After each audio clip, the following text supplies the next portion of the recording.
Earlier, you saw Clarke making some chicken sandwiches and loaded kimchi fries using different Asian-inspired sauces. Well, we're checking back with her now to see what she's getting into. Clarke, you're making a teriyaki chicken bowl, is that right? Yes, we're making a teriyaki chicken bowl, but before we do that, I want to put together that sandwich that we had earlier because we don't want to tease you like that. So, Phil, you have a really unique way of breading your patties here. We do. So yeah, we're going to put in our flour first. Get it nice and floury, all covered, all little pieces there. Push it in a little bit more, and then shake it off. Shake it off, shake it off. Shake it off. Put in our egg wash. All right, got the egg wash. This is awesome. And then we take it and shake it off a little bit more and transfer it to our panko. Right in the panko. And so for your panko, you do things a little different here.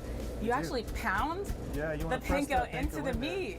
Yeah, and it helps a couple things. It helps keep the chicken patty a little flat so it's all consistent in thickness. And then it really helps get that panko stuck into there so the breading doesn't really come off. Right, so it doesn't have the little stretch patches. Exactly.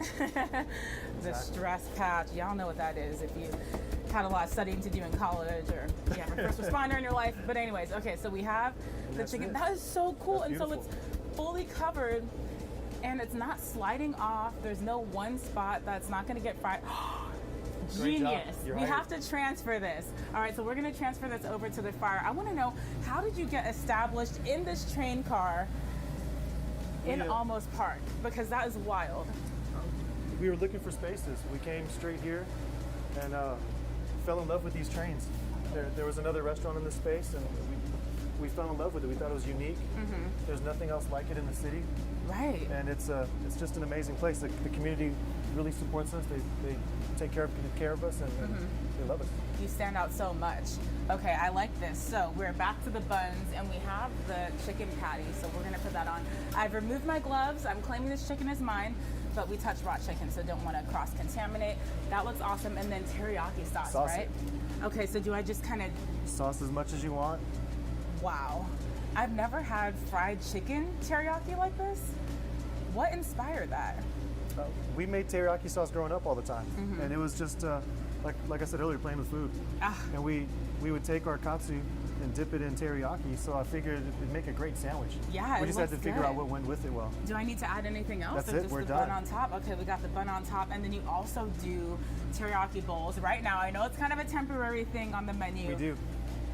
I like So that. we have teriyaki bowls. We're gonna fry one up for you guys. Okay, sounds good. And I know that you have little katsu bites as well. We do. And so they're basically like the mini versions of your large katsu. So we have our bowl ready for our chicken. It has our rice, our kimchi, pickled cucumbers. I want to shake a little bit of this on top too, if I can, because so this is like a little bit of seaweed, like little seaweed shavings, and then you have different seasonings on there. You have a little mayo as well, a little keepy mayo, and of course the pickled cucumber, which is bomb, bomb.com. This is so cool. Why is having Asian inspired flavors on your menu so important? Because there's nothing like this out here, like you mentioned. I grew up cooking Japanese food. My mom's from Japan. I'm first born here, and this is just Sunday cooking for us. So it's a no-brainer. That is so special. All right, so let's take that chicken, and we're putting teriyaki sauce right onto that hot surface. Awesome, awesome. That looks incredible. So we're going to let it get cooked in here a little bit. And I know that you guys are participating in the AAPI Passport program. A lot of Asian restaurants are participating and sharing their unique flavors. Tell me how people can participate and what they can expect from you guys.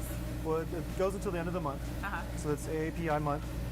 You can get it online at the AAPA SATX.org, and or come to one of the restaurants that are participating and pick up your passport there.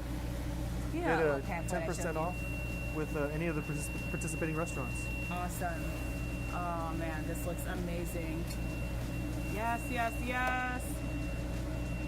This is next level. And so for a limited time, people can come and experience a teriyaki bowl like I truly have never seen, and some really delicious chicken. How can people follow you on social media and support you? We're at Krazy Katsu SA on both Facebook and Instagram. Awesome. Look at that. That is so amazing. You have different things going on too. And again, changing the game for me personally in chicken out here and adding that flair, your culture is so special. So I cannot wait for people to come try. You guys, look how cool. All that teriyaki sauce, and this is a grilled chicken. Paul, what do you think? Would you come try this out? Oh, most definitely. Matter of fact, if you can, one of those sandwiches would be really, really nice. Yeah, I'd love that. That sandwich is huge. You got to have an appetite. All right.